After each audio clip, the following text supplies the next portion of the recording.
Welcome back to another episode of the Max Term Podcast. Kyle Stitch here alongside James Finch. Today we're starting a mini series where we're going to look at each NHL team by division, starting with the Pacific. So if you've missed any of our previous episodes, we kind of talk about our contract projection model and run through the forward, defenseman, and goalie classes of unrestricted free agents that are available. We appreciate you subscribing to this podcast. It's available on all your major podcast platforms. Following us on Twitter at MaxTermPod, following our analytic account at AFP Analytics, where our contract projections are also pinned to that Twitter feed.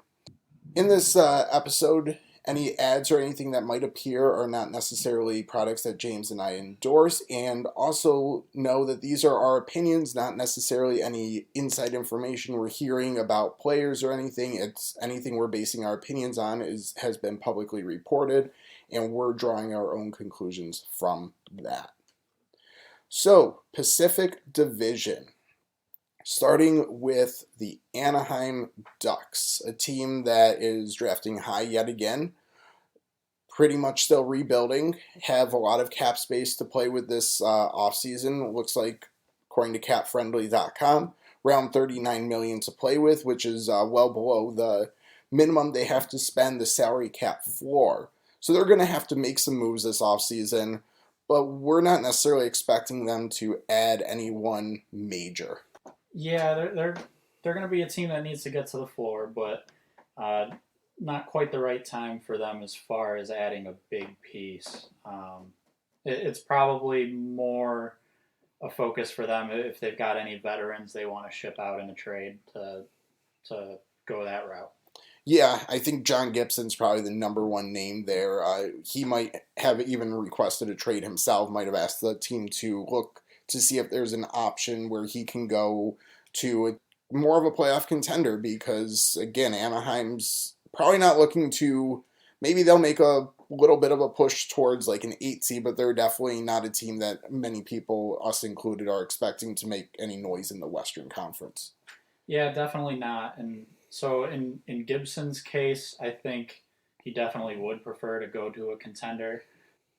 A little concerned with his quality of play. It seems like he usually is starting the season pretty strong and even gets kind of to that midway point still fairly strong, but he's been falling off at the end of seasons for really the past few years. And it could be a workload issue.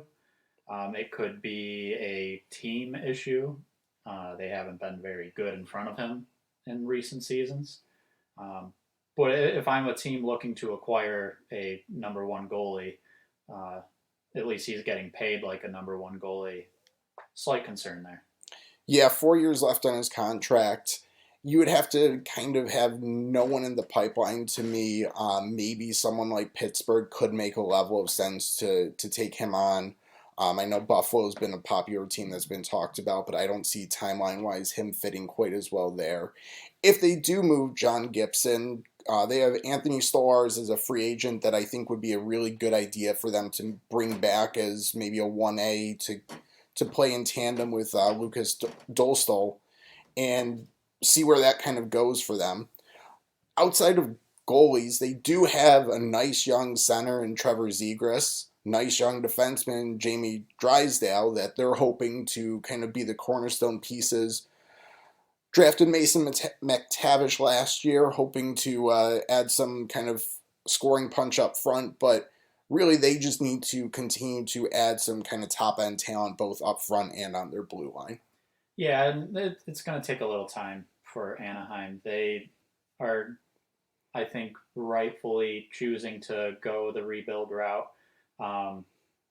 And yeah, they're going to keep using their high picks. Hopefully they hit on some players that become cornerstones pretty soon here. But yeah, as far as this offseason goes, I think Gibson's really the big thing to watch with Anaheim. There's a couple names, Adam Henrique and Silverberg, two veterans, both have 1 year left, but for a team that needs to spend a little bit to get to the floor, it wouldn't shock me if those were kind of more trade deadline during the season next year. Moves that they would make then. Yeah, it's really keep an eye on what kind of young prospects they're able to bring in and what are they going to do with John Gibson. Yeah, so Anaheim's probably going to have a relatively quiet offseason unless John Gibson trade is something that is bigger than expected. But on the opposite end of the spectrum, a team that seems poised now to have an incredibly busy offseason and probably be the focus of most teams around the league right now, the Calgary Flames just missed out on the playoffs this past season, have a nice young goalie prospect in Dustin Wolf, have another younger goalie Dan Vladar, and Jacob Markstrom as well, veteran under contract. Up front, they have talent. Back end, they have talent, but it seems like a lot of that talent's ready to exit. Yeah, I think some of that might be due to Goudreau leaving, to Chuck leaving. As far as the talent that's looking to leave now, it's a lot of guys that are needing extensions or eligible at least. There's Backlund, Hannafin, um, and then the big one is probably Elias Lindholm. I would say arguably their top center. You could say Kadri is up there, but I think Lindholm. Um, if Calgary, the team, had their way, he'd be staying there on a long-term contract. Yeah, they have a couple nice young forwards in the pipeline. I'm a big Matthew Coronado fan, as well as Connor Zary are kind of nice players. Back end, Mackenzie Weegar's under a long-term contract. He's a solid defenseman, should be potentially a cornerstone piece for them. But if they start to move some guys out, you also don't know who's going to kind of follow in those footsteps. And the interesting thing is they have a lot of talent, and a lot of those guys are on really affordable contracts for potential contenders as well. Yeah, so as far as how I think Calgary is really going to end up going about this is sure there's a few pretty important pieces that want to leave. They've got some pretty important pieces that are most likely staying in Huberdeau, Uyghur, um, Markstrom didn't have a great season. Hopefully he can rebound. It seems like he'll most likely stay there. A fairly underrated defenseman, Rasmus Anderson, should be there for a few more years. I'm kind of thinking they may go the route of trying to retool and not completely rebuild. That would seem to make the most sense when you consider they will probably have Huberdeau, Kadri, Uyghur, who are all getting to that 30 or older age and on long-term deals. Yeah, that makes a lot of sense if they were to try to do much like they did with Kachuk last offseason and trade some of their top end guys for some really nice, maybe not elite talent, but high end guys. And the issue there is you have to have a dance partner, and some of the teams that might be more interested in these top end guys are also the ones that might be a little less willing to move NHL roster players. So maybe one or two you can kind of retool with, but it's going to be a little bit difficult to have the top end guys all bring back more cornerstone pieces that you can kind of retool on the fly with. Yeah, those type of moves don't happen very often. Um, so it's possible they might need to settle for some picks or some higher end prospects, but that doesn't mean that they can't then flip some of those assets they get in return for other, we'll call them marquee players, to fairly average, serviceable players that can help them stay competitive. So let's stay in the province of Alberta, Edmonton, who seems like we could have recorded this any offseason, basically said the same thing with just different names. Goalie, defense, forward, depth seems to be their needs yet again. Yeah, so starting with the goalie, I guess, or goalies, Stuart Skinner seems like he's pretty decent. I don't know if you can rely on him by himself for the whole year going all the way through the playoffs. And that wasn't even the plan to begin with. The idea was Jack Campbell was going to come in and kind of be the main guy, at least the 1A, and he did not at all look like that. Hopefully he can rebound, but I think they're concerned probably about their goalie situation. It's not ideal. Yeah, they have 4 years left for Jack Campbell at $5 million. That's with a modified no trade clause. So he didn't seem to be up to being their 1A. Stuart Skinner clearly was the best goalie by the end of the season. I don't know if you're going to necessarily find a taker for that contract. Maybe if you are willing to keep some money on that, retain some salary, maybe someone will bite to kind of add him. But the money isn't as much of an issue as almost the 4 years. With a lot of teams only carrying two goalies, it's tough to justify giving 4 years, having a guy for 4 years that you don't know really what you're getting out of him. Maybe what will help in Edmonton is a little bit better play in front of the goalies as well. I think adding Matthias Ekholm at the deadline last year was a big help for them. Evan Bouchard needs a new contract. He's got to be back. But they still probably could use a nice second pair guy, maybe like a Radko Gudas, Scott Mayfield type player. Yeah, so I mean, I think the concern right now, cap friendly is got listed here just over $5 million in cap space for Edmonton.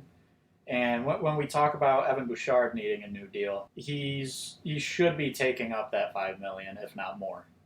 And that kind of means they need to move around some current pieces to make room for more additions. And that can get tough because, as you mentioned, Edmonton needs depth. And if you need to move one player out to just sign one more player, you're not really addressing the depth issue.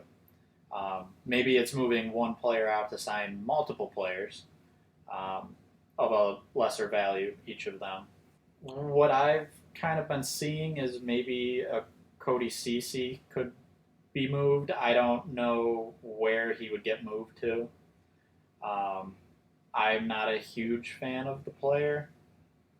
I think he's more of a bottom pair guy, and he's making 3.25 for the next 2 seasons. Kyler Yamamoto was in the rumor mill quite a bit recently. I don't know if I would actually be interested in moving him if I'm running the team, but I do think there's a little bit of a difference in what they have been expecting from him and what he's performed to as far as the basic box score stats. Yeah, I wouldn't necessarily be in a rush to get rid of Yamamoto either. I've seen a little buyout talk with Yamamoto as well, and the one thing for the Oilers is because he's under 26 years old, they would only be on the hook for a third of his cap hit, so they could save some pretty significant money there. But I'd really rather try and trade him, maybe get a couple more entry-level type deals so you can take him and parlay him into maybe 2-3 nice depth players. I feel like that's a better path for the Edmonton Oilers, who need some depth, have some guys they need to re-sign, and then looking at a lot of their kind of big money guys, no movement clause, no movement clause, no movement clause, no movement clause, no movement clause, no movement clause. Yeah, it's kind of hard for them to create this space. So it is going to come down to guys like Yamamoto, Cody Ceci, as far as being able to give themselves a little wiggle room to add more players. And, if I'm another team and I have a fairly decent amount of cap space, I look at Yamamoto and say, you know what, he can probably fit on a third line fairly well at 3.1 million. I'm good with that. But for Edmonton, it might just be keeping them from making a couple more moves for more depth. Yeah, I would definitely be on the Yamamoto train if I was another team. If it's giving up a player that maybe is still a little bit of a question mark on an entry level, maybe a short qualifying offer or something like that, I definitely make the swing there. So moving through the division here, the next team to talk about is the Los Angeles Kings, who I'm not sure how much they have left to do. They've already re-signed Vladislav Gavrikov. They got a solid defense kind of with some prospects in the pipeline that are going to easily slot into their lineup. Their forward depth's nice. I think the big question mark here is goalie. Yeah, there really isn't a whole lot to do in front of the goalie. The only thing I could maybe foresee is if there is someone that could be shipped out to make room for a bigger goalie contract. Right now, the Kings, they've got about 7.3 in cap space.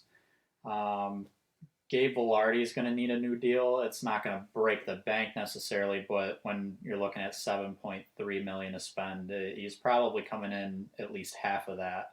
I think that they would be able to afford Corpusalo, keeping him without really needing to move anyone out. I don't know if they're going to try to shoot a little higher than Corpusalo, because I think at best he's a 1A, but more likely a 1B. So I could see a little movement in shipping someone out for some more long-term assets that aren't really counting much against your cap right now in order to get that goalie. Yeah, I would try and go see. I mean, they're a Stanley Cup contender. Corpusal was fine in the regular season, but he didn't have it in the playoffs, and it's just been too up and down with him. And part of the reason they brought him in is because they were just had too many other goalies that they didn't have confidence in up and down. So I would definitely be shooting higher. I think one interesting name, depending on how things shake out, could be Linus Allmark from Boston. If Boston decides that he's the best player to ship out for some cap space, I like that fit with the LA Kings a lot. Someone like Olmark, that would I would assume be trading for the best goalie on the market in the 2023 offseason, assuming he is available to possibly be traded for. Um, if he's not, it's going to be a little tough as far as the UFA market. There's not a whole lot there of high end goalie talent. You're looking at Tristan Jarry, a Freddie Anderson. Guys like that are going to be more of a 1A, 1B, where if you were able to get Olmark, you might be able to, assuming he gets healthy, he is dealing with an injury. He might be able to be your clear number one. Other guys like a Carter Hart could be a target. Connor Hellbuck as well, but I don't know if you want to roll the dice on him for just 1 year because the money we have him projected $9 to $9.5 million, depending on how the cap shakes out on his next contract. I don't know if the LA Kings can afford that kind of going forward. So if they were to bring in a Hellebuck, it really probably is a rental. That's why I think I would lean Allmark a little bit more for them because they could probably fit his contract a little bit more easily in for a couple more years. One thing I will say about that, and I think the Kings themselves probably have a much better idea than anyone publicly right now. Anze Kopitar and his 10 million cap hit is coming off the books after this year. Depending on what an extension looks like there, maybe there's some money freed up. I don't think he'll be re-signing for 10 million again, but does he go low to 5 million? I don't know if he would do that. Victor Arvidsson's deal is up. That's 4 million, 4.25. There is technically space there after this coming season, but like you said, with how high of a deal we're projecting for Hellebuck at around 9 million, even if you have a lot of space, if you're a GM, you have to be asking yourself, do I want to be paying my goalie $9 million? That's a lot to tie up into a goalie.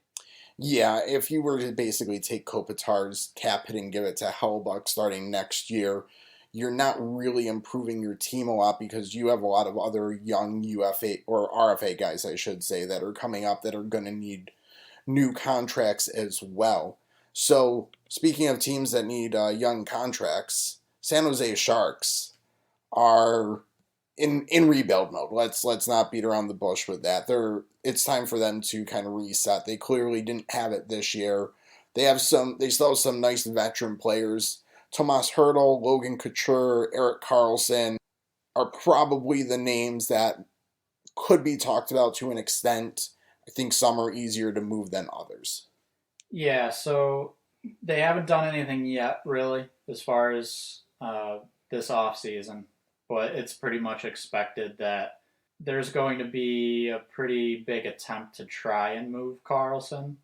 It might come down to how much money they're willing to retain on his contract. I think they should, for the right deal, be willing to do the full 50%.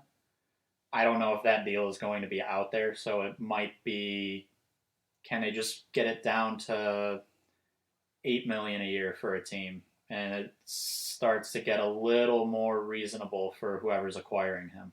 Yeah, I think 6 to 8 if you can add him on your cap around there, depending on who you are and what situation you're in, you might feel okay. He showed a massive rebirth this past year, so if you're a team that does need some help on the blue line, especially kind of that puck moving type guy, Erik Karlsson definitely still can play. But with the recent injury history, personally, I don't know if I'm quite willing to roll the dice unless it's down in that probably 6 to 8 range. That's me. I would prefer closer to 6, but I think some teams might bite more at the $8 million range as well. Yep, I think I'm with you there. And then looking at some of the other big deals, staying on defense, Marc-Edouard Vlasic, I think they're just going to have to ride that deal out. $7 million for 3 more years, and he's not worth $7 million anymore. He's probably we haven't run a contract for him to see, but he's probably down in the low millions, if that. So that one they're going to ride out. I'm curious about Hertl and Couture. I think they would have to retain a little bit on Couture. He's 34, and he's got 4 more years left at $8 million. That's somewhat significant, and I think he's started to decline a little bit from actually being that $8 million player. The one I'm really curious about is Hertl, because he's 29 right now. He's pretty fresh on his new long-term contract. By the time they get competitive again and are really pushing to the playoffs, he might be on the wrong end of that contract as far as performance. Teams are always looking for top 6 centers, and I think a lot of people might argue, all right, he can center your top line. I haven't seen anything about him being available, but I'd wonder. Yeah, Hertl's tough. He could still, yeah, his contract's definitely long enough, and that $8 million in however many years when San Jose's hopefully starting to get competitive again, probably doesn't look so bad for like a really good middle six center with the cap going up year over year. So I don't think they need to necessarily rush him out, but if he asked for a trade and they can kind of work something out there, it could make sense if they can get fair compensation, but he's not someone that I think that they're going to be in a hurry to sell. They're probably going to try and get assets for Erik Karlsson and then see where that takes them and start to build out their depth from there. So teams that have some depth. Seattle Kraken basically surprised the league this year by rolling 4 really good lines, no necessarily top line, and same thing on the defense is they had 3 pairs that were solid, no necessarily standouts, and then they got some good goaltending this year, but they're probably going to have to make some decision at least who's going to back up Philip Grubauer. Yeah, so as far as Seattle as a whole, after that expansion draft, I think there were a lot of people, especially within the analytics community, who were kind of wondering, well, what are they doing? Feel like they could have had a much better draft. And not necessarily speaking to making trades, but just who was available for them to select. First year wasn't great. It wasn't awful for a first year team. Um, Definitely rebounded, and yeah, like you said, there isn't like a clear top star, but they're very solid depth wise, and that there is that big question though, who backs up Grubauer? And honestly, so they had Martin Jones. I'm not really a huge fan of Martin Jones at this point, but I think the plus that he has going for him is he proved he can play a lot of games.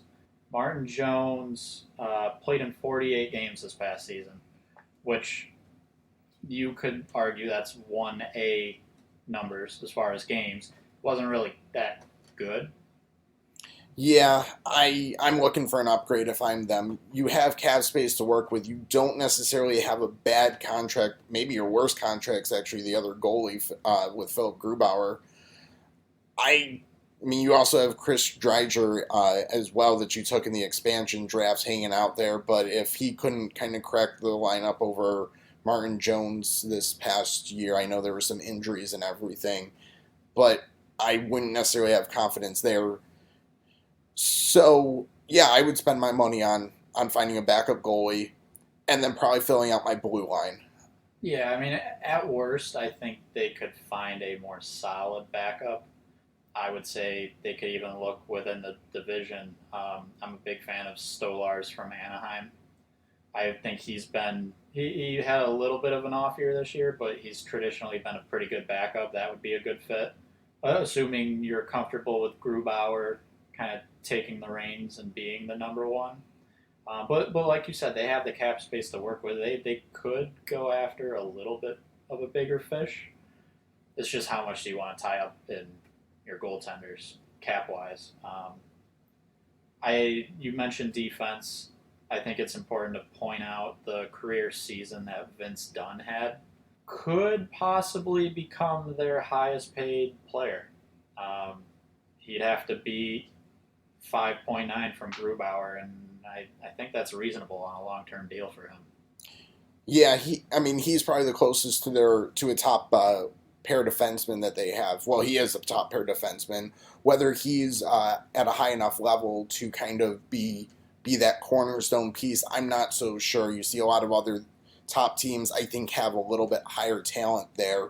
But if he's kind of your two on that top pair, that would be a great kind of 1-2 combo on your blue line.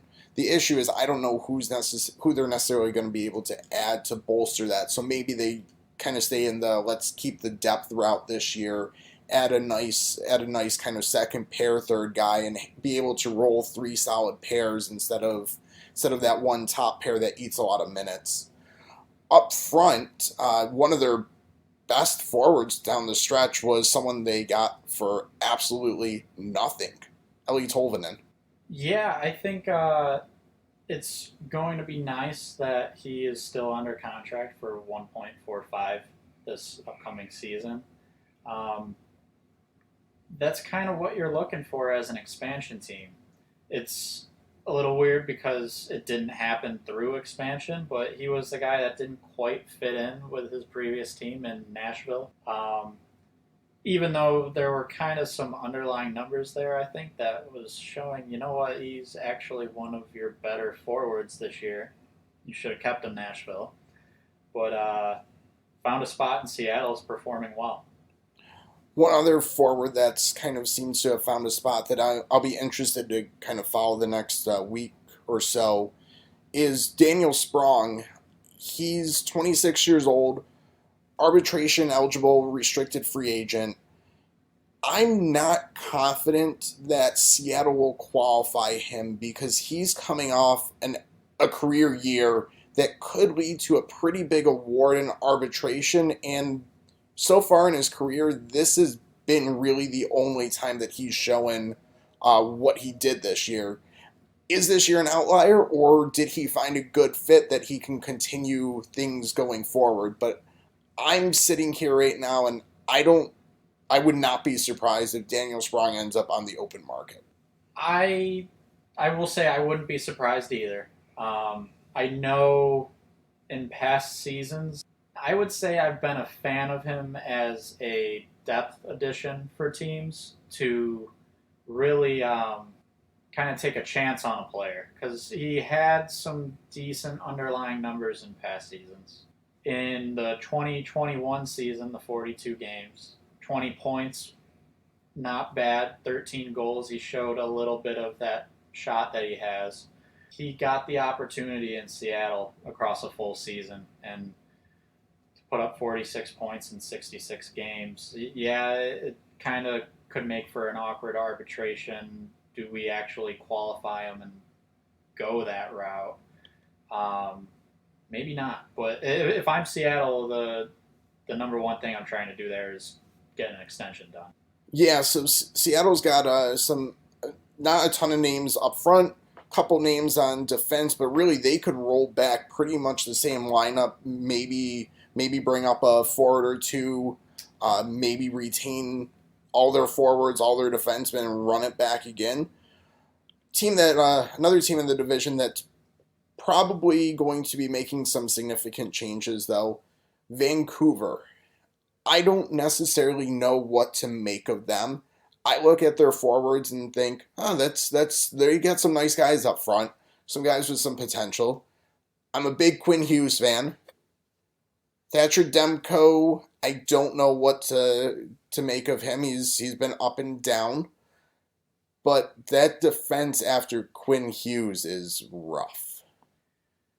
Yeah, so they just bought out Ekman Larson, and it's understandable from a defensive standpoint. He has really started to decline, and I think we kind of knew that before the trade even happened from Arizona to Vancouver.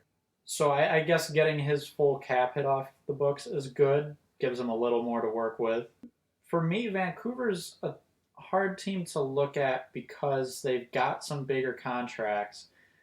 They're rumored to possibly be looking to clear some space, but I'm not overly confident in what they'll do with the space. I mean, they could really use a clear top pair partner to put with Quinn Hughes. I don't think that's really going to be out there for them.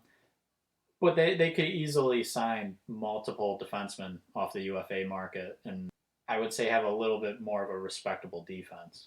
Yeah, I think the defensemen on the open market this offseason, actually, there's a lot of guys that would be a good fit for them because there's a lot of second, third pair guys. But yeah, I don't know how they're bringing in that top pair guy unless they move out some big name. But I don't know who's a big enough name that's going to have enough value to fetch a true top pair defenseman. Brock Besser, maybe, but he's not going to get you a true number one. Elias Pettersson would, but I don't know why you're moving him. And then after that, there's really no forward name. You shouldn't necessarily be trading your draft picks. So I think they're going to kind of have to piece together some depth guys after Quinn Hughes and hope that Hughes continues to be almost a Norris candidate.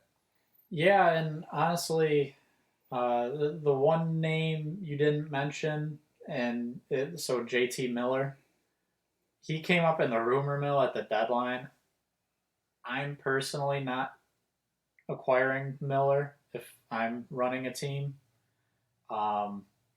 But I think there could be teams out there. There was a GM out there supposedly willing to acquire him, but that GM was Ron Hextall in Pittsburgh, who no longer has a job.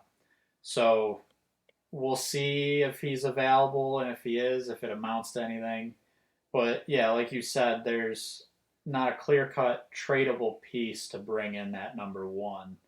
But yeah, I'd look at the UFA market. There's some decent, I'll call them second pair guys.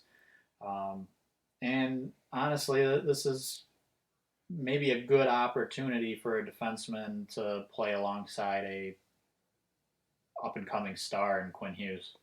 Yeah, we certainly got enough tweets about Carson Soucy to at AFP Analytics account that yeah, Vancouver fans seem to want Carson Soucy and seem to think that we have him projected for an absolute steal of the contract. So hey, if all the power to them if they can get him, but I think spending much more than 2.5 to 3 million on a Carson Soucy's, just adding to your cap struggles. So let's transition to the last team with the, cap struggles in that division. But their cap struggles are good cap struggles. It's the Golden Knights, the Stanley Cup champions. Really, I mean, they just won a Stanley Cup, so how many holes can they have? We'll go through them quickly, but I mean, they're the best team in the league. They proved it. I don't know how much more they necessarily need. I think the big question with them is their goaltending. I don't know if I'm comfortable. I haven't heard enough. I don't know if I'm comfortable saying that Robin Lehner's not playing again. Seems like a possibility, but I think that's the first kind of question that needs answers. Yeah, so there's the Robin Lehner question. I don't know really what to make of their goalie situation in general. Logan Thompson seemed to be a pretty good goalie, but he had gotten hurt, and Aiden Hill obviously took over the playoffs and is someone I think they'd be interested in keeping. I don't know if financially it's something that they'll for sure be able to do. Maybe they need to move out a player to create a little space. But right now, just listed, they've got Logan Thompson, Laurent Brossoit, Aiden Hill, Jonathan Quick. Brossoit and Quick, I think, are more obvious backup players at this point. Thompson, I would assume, is one of their goalies next year. It's figuring out who is the second goalie. Not necessarily the backup, but just who's the second goalie in the room. Yeah, Thompson was really good. As long as he can bounce back from his injury, I would have no problems rolling him out there as one of your goalies. Again, it's the Robin Lehner question. Is he going to be healthy enough? If he's not, well, then you have his cap hit to work with as far as cap space goes, which really will allow you to pay Aiden Hill and probably leave you enough space to take care of Brett Howden, who seems to be much like Chandler Stevenson and just finding his place with the Vegas Golden Knights. It probably comes down to, for Vegas, a question of Hill or Ivan Barbashev, and I think Barbashev's more of the luxury and Hill's more of the necessity. I definitely agree with that. I think they need to solidify their goaltending. The one thing I've sort of seen that could be a huge wild card, and any division rival fans would just hate this happening, but it has been reported a bit that Mark Stone's injury is not necessarily one that is going to go away. He can get surgeries, sort of fix it for the time being, but it could be kind of a nagging injury for the rest of his career. And if that means he's on LTIR for decent chunks of the season or the whole season again at some point, that's a lot of cap space to work with, 9.5. Now, I don't know that that's going to be the case by any means, but that is also, I think, a big wild card as far as how Vegas is going to be building out their team. If he's hurt again, that allows them to add possibly a significant piece or keep Barbashev, keep Hill, maybe even add another piece on top of that. But, and again, I don't know if that's something that even will come to fruition. He may be good to go, but it's something to watch for. Yeah, it's either, I think it either comes down to, his career would be unfortunately over. If he's continuing being put on LTIR and then coming back for the playoffs, I think that's going to start raising some questions. So I don't think that Vegas necessarily can plan to work with that cap space at least. Maybe again at the deadline they're able to use it, but I think in the offseason it's too hard for them to work, and you don't necessarily want to be planning on putting two guys on long-term injured reserve in the offseason. You kind of want to wait till the season starts to take full advantage of the cap space they're going to provide. So that's kind of a look at the Pacific Division. If you have any questions, got your thoughts, feel free to share them with us at AFP Analytics on Twitter, at MaxTermPod. We appreciate you subscribing to our to the podcast on any of the major platforms you may consume this on. And next up, we'll talk about the Central, kind of finish up the Western Conference, and we'll talk to you then.